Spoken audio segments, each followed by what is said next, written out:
अध्याय छठा। ये अंतिम अध्याय हो सकता था। गर्मियों के दिन थे। कौन से साल की बात है ये तो मुझे याद नहीं, लेकिन उस साल बड़ी सख्त गर्मी थी। हुजूर महाराज जी डलहौजी के सुंदर पहाड़ पर चले गए थे, जहां उन्होंने कुछ साल पहले एक मकान खरीदा था। उनका हुक्म था कि उनके पीछे कोई भी डलहौजी ना आए। उन खास लोगों को भी इजाजत नहीं दी गई थी जिनकी कोई प्रार्थना कभी ठुकराई ही नहीं गई थी। हमारे दफ्तर गर्मी की छुट्टियों के कारण उस साल जल्दी बंद हो गए थे, क्योंकि बड़ी सख्त गर्मी थी, जिसकी वजह से कुछ लोग मर भी गए थे। पंजाब का तापमान 118 डिग्री फ़ारेनहाइट से ऊपर चला गया था। प्रोफेसर जगमोहन लाल और मैंने किसी पहाड़ पर जाने का तय किया। हुजूर के चरणों के अलावा हम जा भी कहां सकते थे, लेकिन इस बार हुक्म था कि कोई ना आए। उसे कैसे दरगुजर किया जाए? मैंने कहा, ठीक है, हम कोई हुजूर महाराज जी का पीछा तो नहीं कर रहे। हम तो यहां की सख्त गर्मी से बचने को भाग रहे हैं, और शिमला, मसूरी और कश्मीर बहुत महंगी जगह हैं। हम हुजूर के सामने नहीं जाएंगे, बल्कि ये कोशिश करेंगे कि वे हमें देख भी ना पाएं। इस तरह अगर हम डलहौजी ही जाते हैं तो उनकी हुक्म उदूली भी नहीं होगी। मैंने बड़े उत्साह के साथ इस बात पर जोर दिया, और आखिर जगमोहन लाल जी के मन ने भी इसे पूरी तरह मान लिया। दूसरे दिन शाम को 5 बजे हम माउंट व्यू होटल की चढ़ाई पार कर रहे थे, जो हुजूर महाराज जी के निवास स्थान एल्समियर नामक एक सुंदर बंगले से 1.5 मील दूर था। रास्ते में चलते हुए मैंने सुझाव दिया, अगर हम मेहर होटल में ठहरें, जो एल्समियर से सिर्फ 2 फरलांग की दूरी पर है, और जहां से हुजूर का बंगला या कम से कम वहां के ऊंचे ऊंचे पेड़ दिखाई देते हैं, तो ये तो हुजूर की हुक्म उदूली नहीं होगी। जगमोहन लाल जी ने कहा, मुझे फुसलाने वाले, मैं तुम्हारी बात समझ गया हूं। तुम जरूर मुझे किसी आफत में डालोगे। मैंने प्रत्युत्तर में कहा, सो किस तरह है मेरे श्रद्धाहीन दोस्त? वे बोले, क्योंकि तुम तो हुजूर से किसी ना किसी तरह माफी पालोगे और कसूर मेरे सिर पर आ पड़ेगा। मैंने उन्हें यकीन दिलाया, नहीं नहीं, सारा इल्जाम मैं अपने ऊपर ले लूंगा। मैं हुजूर के सामने मंजूर कर लूंगा कि प्रोफेसर को मैं भगाकर लाया हूं, जबरदस्ती इनके हाथ पैर बांधकर बस में डाल दिया, और डरा धमकाकर इनसे डलहौजी आने जाने का मेरा किराया देने का वचन भी ले लिया। मैं ये भी मंजूर कर लूंगा कि होटल का कमरा भी इनकी मर्जी के खिलाफ इनके नाम से लिया गया है। ये ही दबाव और मजबूरी में आकर होटल में मेरा पूरा खर्चा दे रहे हैं। प्रोफेसर हंस पड़े और उन्हें कुछ तसल्ली हुई। हमने मेहर होटल में 3 रुपए रोज में 2 छोटे कमरे ले लिए। वो कितना सस्ता जमाना था। प्रोफेसर चाय का ऑर्डर दे ही रहे थे कि मैंने कहा कि हुजूर महाराज जी के शाम के टहलने का समय हो चुका है, और अगर हम उनके दर्शन का ये मौका चूक गए तो फिर पता नहीं कब ये मौका हाथ आए या बिल्कुल ही ना आए। प्रोफेसर साहब ने मेरी बात को काटते हुए कहा, मैं जानता हूं तुम कभी चाय नहीं पीते और मुझे भी नहीं पीने दोगे। मैं बहुत थका हुआ हूं, पहले हम थोड़ा खा पी लें, फिर तुरंत चल पड़ेंगे। मैंने कहा, अच्छी बात है, आप अपना थोड़ा बहुत यहां ले लीजिए और मुझे दूसरी जगह जाने दीजिए, जहां मैं भी जिस थोड़े बहुत के लिए आया हूं उसे प्राप्त कर लूं। मैं जानता था कि वे केतली भर चाय से कम कभी नहीं पीते थे, और वो भी बड़े आराम के साथ। उन्हें जल्दी तैयार करने का यही एक उपाय था। उन्होंने जल्दी से चाय पी और दौड़कर होटल के दरवाजे तक पहुंचते पहुंचते मेरे साथ हो लिए। हमने तय किया कि कहीं ऐसी अच्छी जगह बैठा जाए जहां से हुजूर के दर्शन अच्छी तरह हो सकें और उन्हें हमारा पता भी ना चले। लेकिन बावजूद अपने इस इरादे के, हमारे कदम सीधे हमें हुजूर महाराज जी के द्वार की तरफ ले जाने लगे। प्रोफेसर ने शिकायत की कि हुजूर महाराज जी के हुक्म के खिलाफ तुम मुझे सीधे उनके बंगले की तरफ ले जा रहे हो। मैंने जवाब दिया, हुजूर की हुक्म उदूली की लंबी लिस्ट में हम एक और गुनाह जोड़ लेंगे तो क्या हो जाएगा, और किन किन बातों में हम उनका हुक्म मानते हैं। तभी हमारे दिल की धड़कनें बढ़ गईं। हमने हुजूर महाराज जी को सड़क के मोड़ से घूमते हुए आकर अपने सामने खड़े हुए पाया। हम उनके चरणों में नत हो गए। हुजूर ने पूछा, अच्छा, तो आप यहां आ ही गए, कब आए? अभी अभी आए हैं हुजूर, प्रोफेसर ने जवाब दिया। हुजूर ने पूछा, आपका सामान कहां है? मेहर होटल में हुजूर, प्रोफेसर ने उत्तर दिया। हुजूर ने पूछा, वहां क्यों गए? ये उन्होंने इसलिए पूछा कि हम जब भी डलहौजी आते थे तो हुजूर महाराज जी के यहां ही ठहरा करते थे। उन्होंने इसके लिए वहां 3 मकान ले रखे थे। प्रोफेसर ने जवाब दिया, हुजूर, आपने सत्संगियों को अपने पीछे ना आने का हुक्म जो दिया था। महाराज जी ने फरमाया, अच्छा, लेकिन वो हुक्म आपके लिए थोड़ी ही था। और उन्होंने बड़ी दया मेहर के साथ हमारे झुके हुए मस्तक पर हाथ रखा। हमारा सारा डर, हमारी थकान और चिंता सब कुछ दूर हो गए। हमारे चेहरों पर रौनक आ गई और दिल खुशी से नाचने लगा। शाम को घूमने के समय हम हुजूर महाराज जी के साथ रहे और 7:30 बजे के करीब एल्समियर लौटे। तब हमने हुजूर से होटल में जाने की इजाजत मांगी, लेकिन मालूम हुआ कि वहां से हमारा सामान पहले ही लाया जा चुका था और कोजिनुक नामक नंबर 2 के मकान में हमारे बिस्तर लगा दिए गए थे। यही नहीं, हुजूर खुद हमारे साथ ये देखने के लिए गए कि हमारे सुख सुविधा का पूरा इंतजाम हुआ है या नहीं।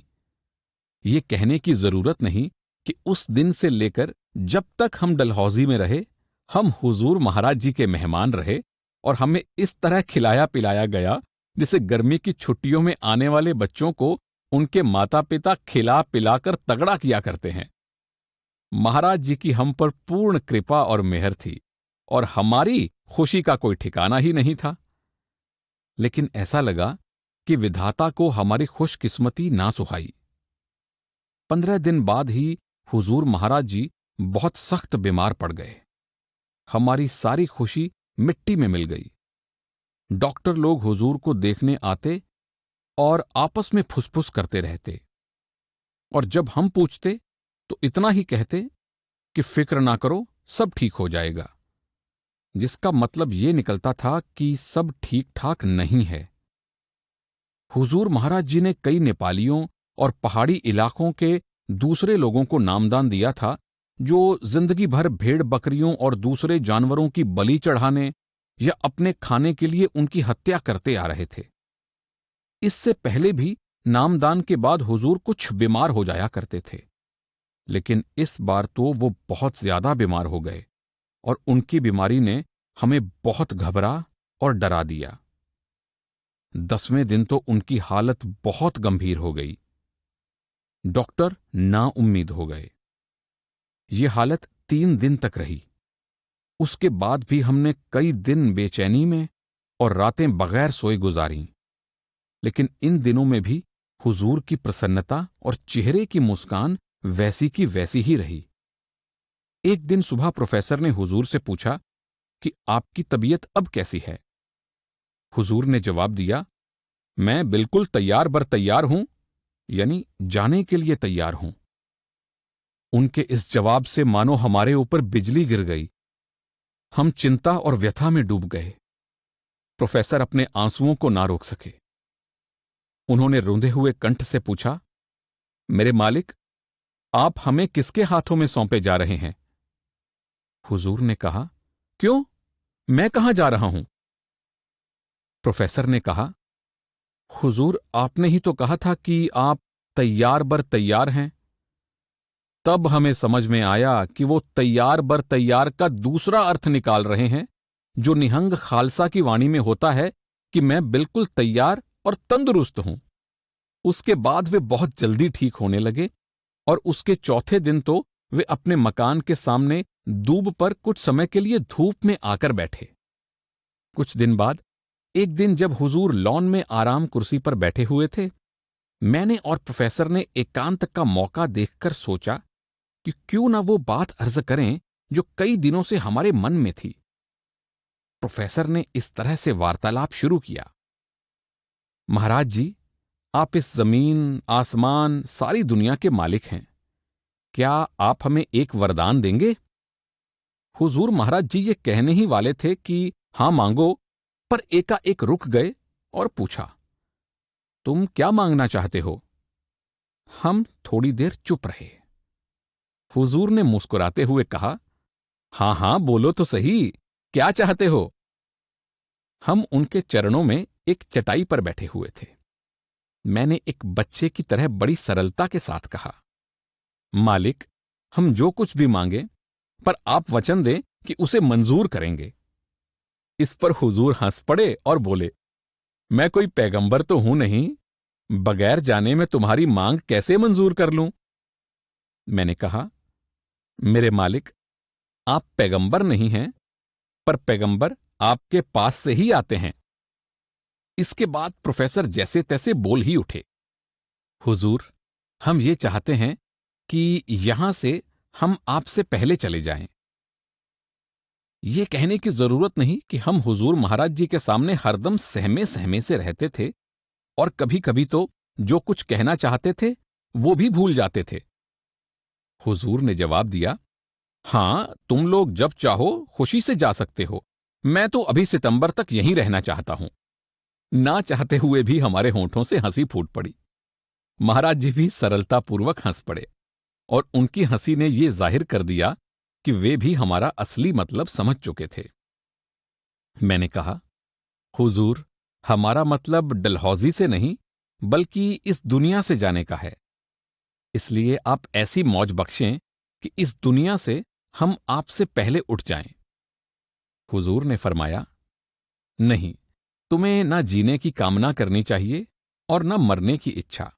ये सब कुछ उसके हाथों में छोड़ दो जो जन्म और मृत्यु दोनों का मालिक है। हमने फिर प्रार्थना की, हम इस दुनिया में आपके बिना एक क्षण भी नहीं रहना चाहते।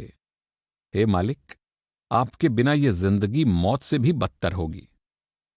हुजूर महाराज जी ने कहा, मैं हमेशा आपके साथ रहूंगा, मैं ये वचन देता हूं। इस तरह महाराज जी ने अपने बातों की चतुराई से हमें फिर चुप करा दिया। बेशक वे हमेशा हमारे साथ रहते हैं, लेकिन हम तो हमेशा उनके साथ नहीं रहते और ना हमने कभी ऐसा सौदा किया। प्रोफेसर ने बात जारी रखते हुए कहा, अच्छी बात है। महाराज जी, क्या आप ये बताएंगे कि आप हमें किसके हाथों में सौंप जाएंगे? आपके बाद सदगुरु कौन होगा? उन्होंने फरमाया, अभी तो ये भी बताया नहीं जा सकता, समय आने पर सब कुछ मालूम हो जाएगा। उसके बाद उन्होंने एक बीबी से, जो कुछ ही देर पहले हमारे पास बैठ गई थी, जाकर एक गिलास पानी लाने के लिए कहा। हम ये बाद में समझे कि उसको वहां से क्यों भेजा गया था। उसके चले जाने पर प्रोफेसर ने फिर हुजूर से अपने उत्तराधिकारी का नाम बताने की जिद की, लेकिन हुजूर ने यह कहकर कतई मना कर दिया कि तुम लोग इसे गुप्त नहीं रख सकोगे। उन्होंने कहा, ऐसे भी लोग हैं जो अभी से उसके खिलाफ साजिश करना शुरू कर देंगे। प्रोफेसर ने पूछा, हुजूर, क्या वे सत्संगी हैं? क्या कोई सत्संगी सतगुरु के हुक्म के खिलाफ साजिश कर सकता है? हुजूर ने हमें बताया, ऐसा मौका भी आएगा जब तुम देखोगे कि महत्वाकांक्षी और चालाक मनुष्य किस हद तक जा सकते हैं, लेकिन इसकी फिक्र ना करो। इस पर मैंने प्रार्थना की, हुजूर, मेहरबानी करके हमें इतना गहरा प्यार बख्शें कि हम कभी गुमराह ना हों और सच्चे बादशाह के चरणों में हमारा प्यार और विश्वास हमेशा बना रहे। हुजूर महाराज जी ने फरमाया, मेरा उत्तराधिकारी मुझसे 10 गुना ताकत और दया मेहर लेकर आएगा। सत्संग और डेरा इससे भी ज्यादा तरक्की करेंगे। आपका प्यार और विश्वास दिनों दिन बढ़ेगा और आपको और भी दया मेहर और इज्जत मिलेगी। उसी समय हुजूर महाराज जी के पौत्र चरण सिंह अपने हाथ में एक थैला लिए आते हुए दिखाई दिए और ऐसा लगा कि हुजूर अपने आप को और ना रोक सके। देखो, वो आ रहा है, उन्होंने बहुत धीमे स्वर में कहा, मानो अपने आप से ही कह रहे हों। वो बालक आया और हुजूर महाराज जी के चरणों में गिर पड़ा और उन्होंने अपने दोनों हाथ बड़े प्यार से उसके सिर पर रख दिए। उन्होंने पूछा, तुम्हारे कॉलेज की छुट्टी तो 15 दिन पहले हो गई थी, फिर तुम इतने दिन कहां रहे? चरण ने बड़ी नम्रता से जवाब दिया, हुजूर, मैं कुछ दिन के लिए सिरसा चला गया था। हुजूर ने पूछा, वहां सब लोग ठीक हैं? चरण ने जवाब दिया, बिल्कुल ठीक हैं हुजूर। अच्छा, तुम थके हुए होगे, जाओ कुछ आराम करो। तुम कहां ठहरना चाहोगे, मेरे पास या प्रोफेसर साहब के पास? मैं जानता हूं तुम प्रोफेसर साहब के साथ ठहरना चाहोगे। हुजूर ने नौकर से उनका सामान कोजिनुक वाले उस मकान में ले जाने को कहा जहां हम ठहरे हुए थे। जब वे चले गए तो प्रोफेसर ने फिर से वही विषय छेड़ा, मालिक, आपके उत्तराधिकारी के बारे में इस जानकारी के लिए हम बहुत आभारी हैं। इससे हमें बड़ी तसल्ली हुई है। जो आपका उत्तराधिकारी बनने वाला है वो अभी उम्र में इतना छोटा है कि हमें विश्वास है कि अभी कई साल तक आपकी मौजूदगी, दर्शन और कृपा का लाभ हमें मिलता रहेगा। इस भरोसे ना रहो, इंतजार करो और देखो क्या होता है। उन्होंने मधुर मुस्कुराहट के साथ ये कहा और चुपचाप उठकर अपने कमरे में चले गए।